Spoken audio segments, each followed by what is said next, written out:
Hello everyone, কেমন আছো সবাই? দেখো আমি রেডি হয়ে গেছি আর আমি এখন যাচ্ছি কীর্তন, আমাদেরই পাশের পাড়ায়। আর আমি তো এসে লোক দেখে অবাক, দেখো কত ভিড়। আর কেন জানো, এই যে শম্পা গোস্বামী, ইনি কিন্তু খুব সুন্দর লীলা কীর্তন করে। আর এই কীর্তন শুনতেই এত মানুষের ভিড়। আর দেখো কীর্তনের জায়গাটা কত সুন্দর করে সাজিয়েছে না। এই কীর্তনটা হচ্ছিল দেপাড়ায়। আর শুধু কীর্তন বলেই নয়, দেপাড়ায় কিন্তু দুর্গাপুজোর সময়তেও মায়াপুরের মধ্যে সব থেকে বড় আর সুন্দর পুজো হয় এখানে।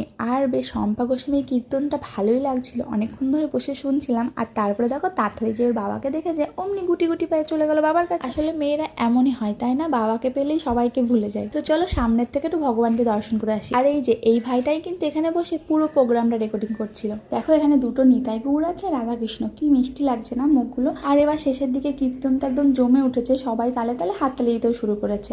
এদিকে আমরা 10:30 অবধি কীর্তন শুনলাম, তারপরে প্রসাদ খেতে চলে গেলাম। আর প্রসাদে ছিল ডাল, সবজি, পায়েস, কি যে টেস্টি লাগছিল গরম গরম প্রসাদগুলো। তো এগুলো খেয়ে আমরা বাড়ি চলে এলাম।